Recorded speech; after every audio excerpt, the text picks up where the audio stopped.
Hey, good morning everybody, and welcome back to the channel. Breaking out to be a very nice day here, getting a break from the rain. Been talking with a couple of people just in the past month, and the same topic came up with both people. One was from Dave, who's been a long-time viewer of the channel. He made a trip out here for a vacation, and I was lucky enough to get to meet him and do lunch with him while he was here. And he suggested to me that maybe I would make some videos that were more focused on beginners and starting off on solar. That he was really curious about it. He found some of the aspects of it a little intimidating and confusing. And then I just had another conversation in the past couple of weeks with somebody out here who lives out here and is putting in a small system, and they were finding it a little intimidating as well. So today I'm going to try to make it real simple. I've often taken for granted when I'm making these videos that everybody knows what I'm talking about and knows a lot more than I do, and I even ask for you guys to help point me out where I might be going wrong, which is always a big help. But today we're going to try and make it for the person who's wanting to do some solar, maybe just a little supplemental solar system in case the grid goes down and they can keep their household running, or even if you're just wanting to make the jump to living off grid. So we're going to try and keep it real simple today and give you a different way of thinking about how solar can work for you. So let's do it. Okay, so the very basics of living on solar. You're going to produce power from solar panels to charge a battery. And there's lots of batteries out there on the market. These are, they're all good. And that's the very basic. You're going to charge up a battery. And the way you charge up your battery is with solar panels. And relying on your battery for power is not scary. And in fact, we all basically live on battery power anyway in much of our daily use of everything. So, for example, of one of the things that we live on batteries, your vehicle. It's got a battery, and it has to be charged up in order for you to get around. You don't have to totally understand how it all works, and I am no mechanic, so I can't tell you, about all of that. But it charges up driving. You drive down the road, the battery gets charged up, right? Without that, it will not start. So there's a little self-contained charging system as you're driving. Just one example of you don't have to have a fully, total understanding of how your battery is being charged, but you expect it to be charged when you go out and to jump into your vehicle and head to town, do whatever you do, go to work. You need that battery to be charged. Most of us are not mechanics, but we need that battery full. Here's another battery that we must charge up every day. Most of us are using cell phones or smartphones these days. It wasn't always that way, but now it is. So no matter where you are, you've got to charge that battery up on a regular basis to stay in communication. That's a lithium battery. What I'm living on off grid is lithium iron phosphate. So same concept, right?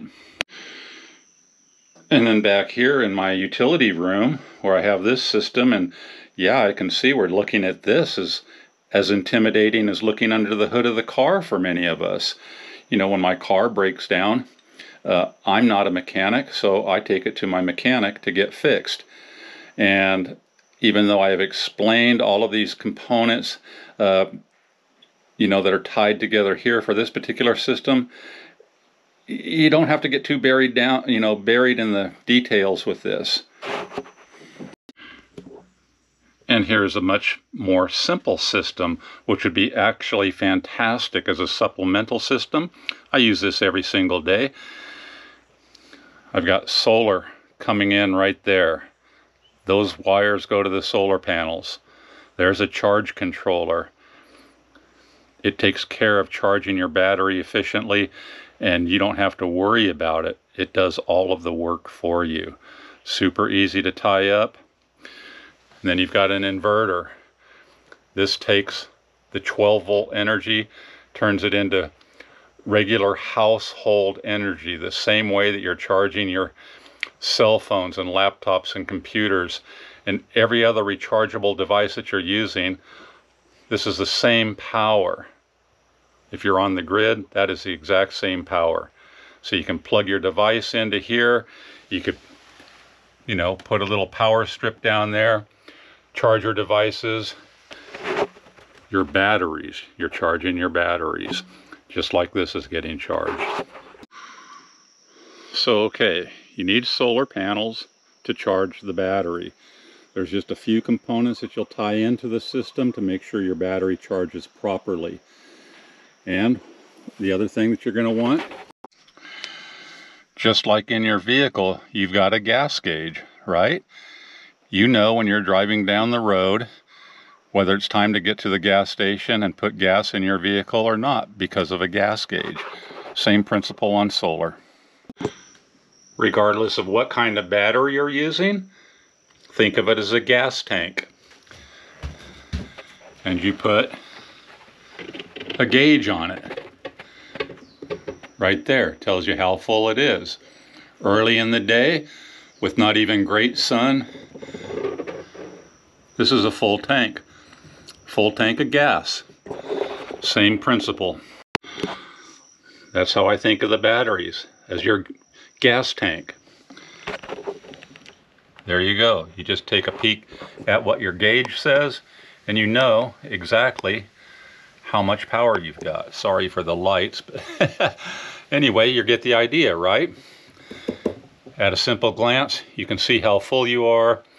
Over time, whatever you're running off of this, you'll see like how much you're drawing down on it with your usage, and if you're not quite meeting your needs and you need larger storage or a bigger gas tank, you might add a battery. If this is enough storage but you have, you know, not the greatest ability to catch sun on certain days, you might need to add a couple of extra panels, which would be like your gas station, right? A couple extra panels will charge up or fill your tank up faster. And the charge controllers are like the regulators, you know, in your vehicle. You know, you take for granted that everything is being charged properly underneath the hood of your vehicle. That's basically what this is. You know, it takes care of charging everything up properly. The inverter converts this from the 12-volt power that it is to regular household AC, exactly like your outlets in your house. And now these are in full sun and they are topping off the gas tank. So this is your own filling station. Now this system is up in my shop, and it's the exact same principle. All my systems are basically the same as their build quality, or their components rather. So right here, these are the cables from those solar panels coming in to an on-off switch for the solar panels. Got the brains of the system right there, which is your charge controller. And then I've got fuses and bus bars to tie in various components. And I think this is you know, what gets people the most confused is like looking at what's tied into what. And there's plenty of very good instructional videos on how to do that. But here is the gas tank. This is the main thing. Your battery. You're charging your battery, and you've got the inverter making regular household energy just like you were tied up to the grid. Pretty easy. Now I'm going to make a series of these beginner videos, and we will go step by step, you know, from the inverter here. Typically you put a fuse off the positive of the inverter, but we're going to get into all of that later, because this is, I think, where most people are getting confused, is all of this right here. But we're going to keep it real simple today. You know, you've got solar coming in, charging up and filling up your gas tank, right?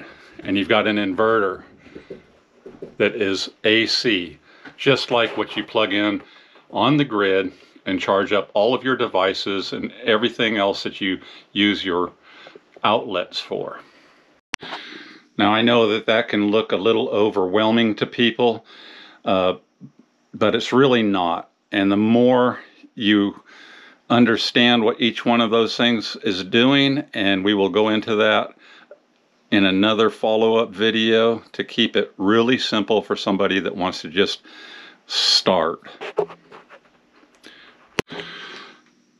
Now that power station has the ability to, in my case, power anything in my house, although we're up in the shop and I'm using it up here. But a small, simple system like that can power an awful lot. And we'll get into like what size you might need for various appliances in another video. But let's just say that all of this is still feeling overwhelming to you. There's another option. And that would be something like this. And this is a portable power station. It has some portable solar panels that just simply plug in right to there. Put a little light on that right there. This has the built-in gas tank, being the battery in it. It has all of these components: the inverter, charge controller, battery, and all of that mess is built in to right here. There are tons of these type of devices on the market these days, from very small units that would be no more for using than just charging up devices if you were on the go, to much larger than this that could run your entire household. It would eliminate all of this, put into one case, same principle. Everything's in here, same thing. We turn this on. There's your gas gauge, 96% full. So this is a good option for a lot of people, these portable power stations these days, because they have come a very, very long way since their beginnings, and now there's just a multitude of them out there. And this is so easy, you know, right there. You know what you've got. If we plug in a device, it will show you how much that device is taking. But just for simplicity, you'd just be watching your gas gauge, right? So they make these, like I said, larger, you know, the same size as that battery. This one does not have that size of a battery, but anyway, this powers anything up to like 1800 watts. So this right here pretty much will run anything in my house. Well, it will run anything in my house, because I don't have anything that's drawing 1800 watts. Not my refrigerator, not my freezer, not even my air fryer oven. You know, it only draws 1600 watts. This can run everything in my house, as can this, but not that inverter. That's only an 800 watt inverter. When I'm turning on my air fryer in the house, I've got it tied up to one of those other batteries I showed you, that 48-volt battery, and it can run the air fryer that draws about 1600 watts. So all of those things that I'm talking about will come into your awareness as you would start to use your power more. So, and we will follow up on sizing of an inverter for your household use in another video as well. So anyway, the basics here, you know, there's what's in your gas tank right there. And the more you start watching your gas tank and seeing like, oh, how much power am I putting in off the solar? How much did I draw off of it? What am I not running that I would like to run? That will all start to come into your awareness the more and more you use it. So becoming your own power plant is the whole premise of doing something for an off-grid supplement for your power. You can do it to any degree you want. If you just want to start off with something very, very small, or if you just don't want to mess with tying in any wires and fuses and breakers and all of that yourself, which is actually kind of easy. If that is so intimidating, then you know you might want to be thinking about a power station. It doesn't get any easier than that. That is literally a plug and play. Take the power station out of the box, tie in the solar panels that it probably came with, wait for that thing to get full and start using it. So yeah, under the hood, in essence, is a little power station that most of us don't think too heavily about, right? We get in there, we turn the key, fire the system up. It charges itself up. It's good for the next use. And I think that's a really good way of thinking about your solar system as well. No matter what you decide to go with, you want to build yourself a little system. Keep an eye on the gas tank. You've got solar coming in. You will see over time what your usage is, where you might be lacking a little bit. And then it's real simple. You might need an extra battery or a bigger gas tank, so to speak, or you might need, you know, another solar panel or two to fill your gas tank up faster because you're driving around a lot more than you thought you would be. And that is a little word of advice too, because the more you start using this stuff, you're going to start using it more and more. You're going to say, oh, I can do this and this and this with this system, and now all I want is a bigger gas tank and a bigger filling station. So there's your filling station. You don't have to go anywhere for it. You've got this anywhere where you can catch some sun on your property. That's your filling station. Here's the hoses from your filling station coming in to your charge controller, filling up your gas tank, being the battery. Here's the fuel lines coming from your filling station, the solar panels, to a switch, on-off switch. And again, we're going to go into more of these devices a little further, but I just really want you to get the basics. Solar comes in here, not scary at all. Comes in through the brains of the charge controller these days. Takes care of everything for you. You don't have to worry about this at all.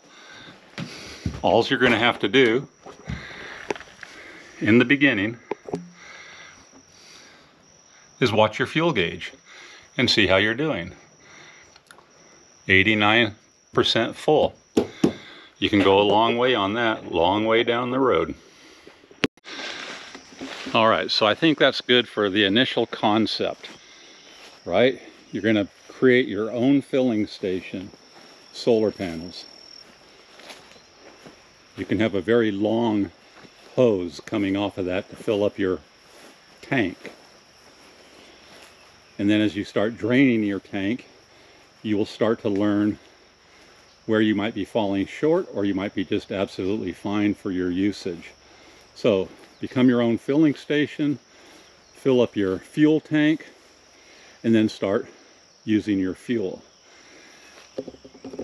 And in follow-up videos along this beginner series, we're going to go over each and every little component of what you would want to add and make that really simple for you as well. Why you add these various devices, fuses, breakers, and whatnot, and what size inverter you may need. And I'll show you over all the stuff that I run out here, how I came to those sizes of what I'm using, and what you may need for what you want to run. So, okay, well, I hope that was just kind of a good understanding of how simple this can be, and a different way of thinking about solar. It really does not need to be intimidating, or you don't need to be afraid of it at all. It's actually fairly simple, and I'm going to try to keep it simple for you guys.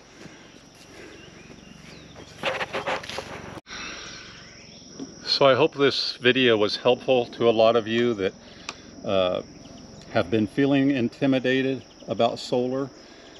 And we're going to do much more with the slant towards really beginning this process. And if you have any questions or comments about other things you would like to see and what you might be intimidated about, we will cover that, because there's no satisfaction like being your own power station. So regardless of where you're living or how you're living, you can start to create your own power very easily and make a lot of use every day. And at the very least, you could lower your own electricity bill if you're tied up to the grid. And if you were deciding to go off grid, you can have no electricity bill. So anyway, guys and gals, I know a lot of you are out there thinking about this, so we'll keep it simple. Aloha.